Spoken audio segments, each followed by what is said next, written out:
Oh, before I get started, I need to put up a content warning. I'm reviewing a very violent M-rated game today, so some clips aren't going to be suitable for children. Second thing I need to do is explain my terminology because Tomb Raider has seen both a remake and a reboot. So just to clear it up, when I say remake, I'm talking about Tomb Raider Origins, which was a remake of the original game on the Xbox 360, but I am of course playing the Steam version here. So to clear up, the original Tomb Raider from 1997, remake of Tomb Raider called Tomb Raider Origins, and the reboot, which is the one I'm reviewing today. And to make things even more confusing, the reboot got a remastered called the definitive version.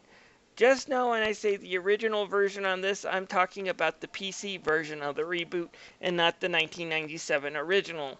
We're all cleared up on this? Let's get on with the review. Greetings everybody, my name is Tommy the Game Master and welcome to my channel.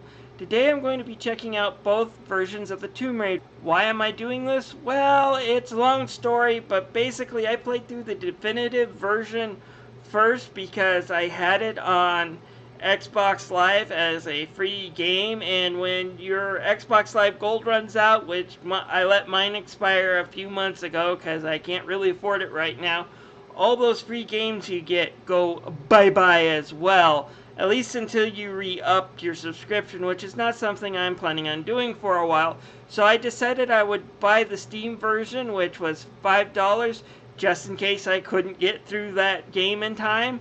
And I did feel the need to play through the original Tomb Raider remake because my brother gave me this a few years ago and I haven't yet gotten around to play it, unfortunately, and I have been wanting to play through the original.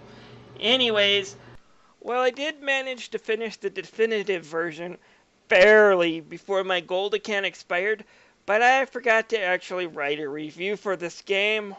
Why? Because I'm an idiot, and decided since I purchased the Steam version already and I liked the game well enough not to just go and have the Steam issue me a refund. Instead, I decided to keep it. So, since I needed to play through the game again after waiting a month just to refresh myself, I decided to play through the Steam version again and try to compare the experiences. Since this is a definitive version of the game, I wanted to do the graphics first. It's what I do when I talk about the definitive editions. When it comes to the previous console version of the game, the definitive edition is pretty much better in every way. But when it comes to the PC release, if you own a beefy game computer or beefy for 2013 and put the settings on ultra high, the definitive edition only squeaks by as a bare improvement to the original. The definitive version has better details when it comes to things like Laura's hair, something the console version didn't have, but the PC did when turned up high enough.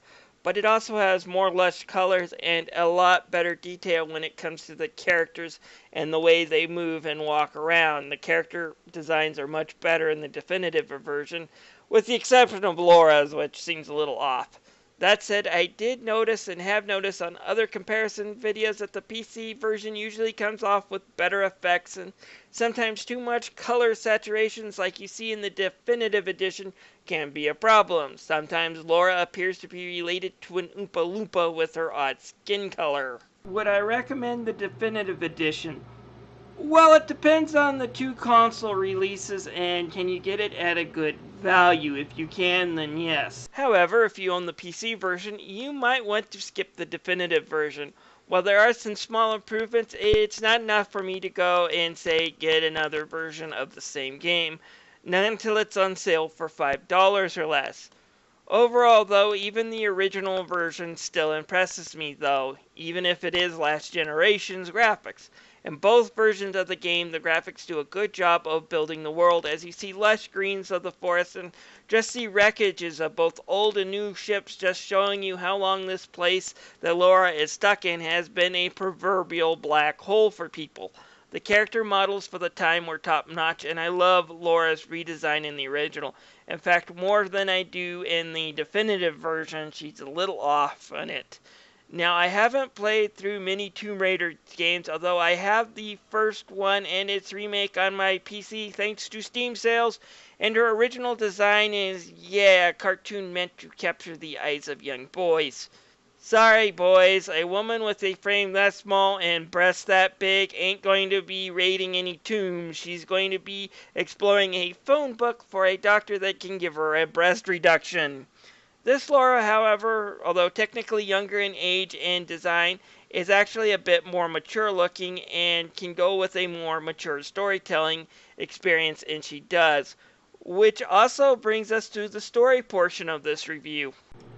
The story in this game is excellent and has some really great storytelling, even if one of the fundamental messages in this game really does clash with this gameplay, but I'll get more on that little bit of hypocrisy later. The story starts with Laura and her friends who were on an archaeological adventure to find the lost kingdom in Yamatai. Their boat gets shipwrecked, however, after a storm, and Laura gets kidnapped by a cult a very short time later. However, she manages to escape and now must re-find her missing friends. Helping her, usually on the radio, is Roth, a friend of Laura's late father. He is also the man who helped raise her and train her, and he is also her mentor figure. And yes, he does have a wife and kids and is only a few weeks away from retirement. Why'd you ask? Laura.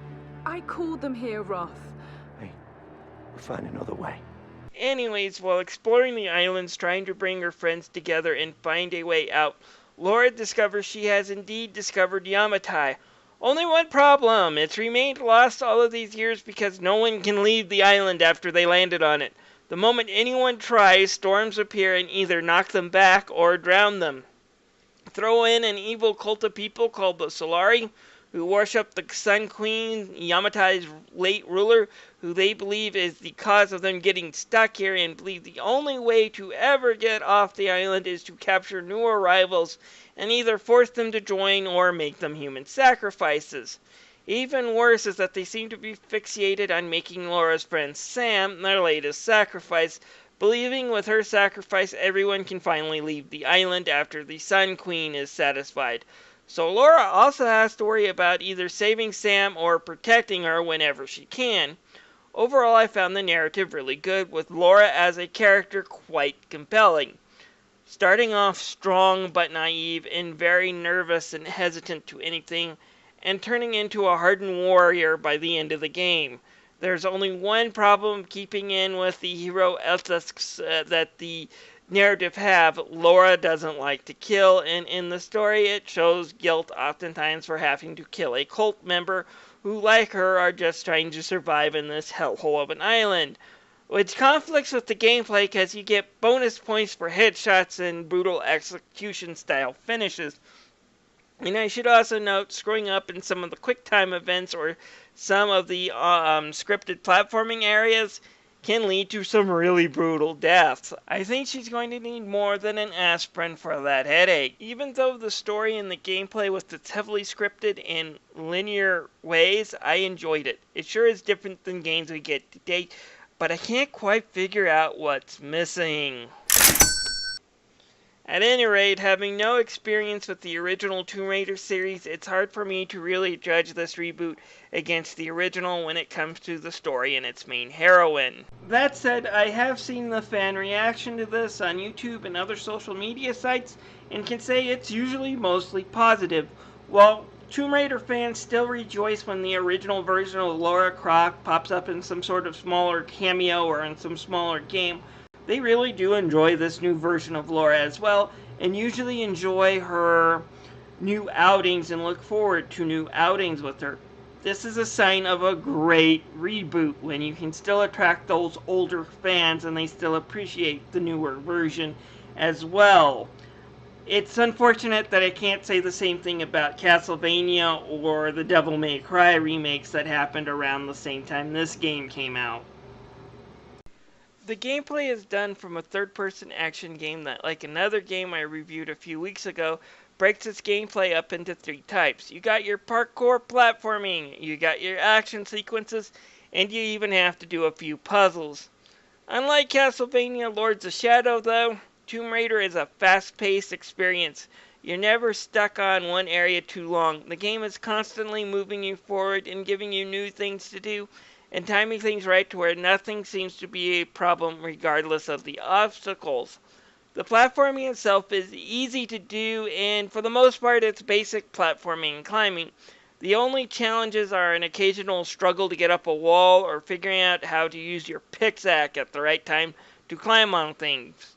Still, there's enough freedom in these platforming areas for it to even be considered open, and the environments do lend themselves as being easy to figure out where to go and how to get there, but at the same time, it's still tricky because there's plenty of places where you can have a misstep. And if you ever do get confused in this area and what you can hang on to, there are things called survival instincts that Laura can tap into to highlight what areas you can actually hang on to, what walls you can climb, and which general direction to go. Also, some areas pick things up a notch by having heavily scripted events happening in the background, making you have to figure out things quickly in order to survive. It's simple platforming compared to the Prince of Persia or even some of the platforming challenges in Castlevania Lords of Shadows, but it works fantastically and I love these areas. Combat is also fun, giving you 4 basic weapons to choose from, each with their own purpose and time. You have bow and arrow, which is the slowest, but it's silent. Finding the right time to fire an arrow at an enemy means killing an enemy without attracting the guards. A pistol for doing a single enemy in from a distance. A machine gun for handling crowds. And finally, every gamer's favorite little friend, the shotgun, for doing one or multiple nearby enemies in with just a single shot. You can upgrade the weapons by finding salvage hidden throughout the island. But weapons aren't the only thing that Laura can upgrade. By killing enemies or finding treasure, Laura can level up and at camps increase a skill that can make her a better warrior. And if you want to find a lot of salvage and level up quickly, finding these tombs and figuring out the puzzles really comes in play here. My first playthrough of the definitive version, I didn't bother with the tombs because they are not necessary to complete in the game and I was on the clock. But doing this on the Steam version where I wasn't worrying about said clock, I did go through a few of them and found myself with a much stronger Laura by the end of the game. Not only in abilities, but just the weapons being improved as well due to extra salvage. Most of the game's more nefarious puzzles reside in these tombs, but there are a few you run across in the game's main story that need to be solved, but they're usually not too hard, with the exception of one towards the end that stumped me for a while, but when I did find the solution, which was right in front of me the whole time, I felt like a complete idiot. But there is no Professor Layton style puzzles jammed in here, and there's no puzzles that feel like they're tripping you up or slowing you down. The game, when it comes to the main progression, is legitimately fun and it's legitimately well paced. All I can say is I had a blast playing this game, and it is a bit on the short side, and while there is an online component, I didn't have time to try it on the Xbox One version, and I couldn't connect to anyone on the Steam version. Given the age of the game, I wouldn't be too surprised to see if the online is all but dead. Some really great voice acting from all the actors brings depth to the game story, and I like the way the new Laura sounds. She's strong but vulnerable, which from what I have played of the Tomb Raider Origins, in which she's just a sarcastic badass superhero. The sound effects do a good job, each gun sounding different, and the way that the shotgun fires especially really radiates my ear, and it really just impresses me. Music isn't anything memorable, unfortunately. It does its job well, but I don't see myself going out and buying the soundtrack. Extraordinary is in what we do, not who we are. I finally set out to make my mark, to find adventure, but instead, adventure found me.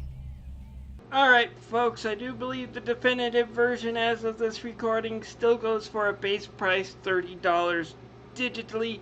As far as the Steam version of Tomb Raider, its normal price is $20.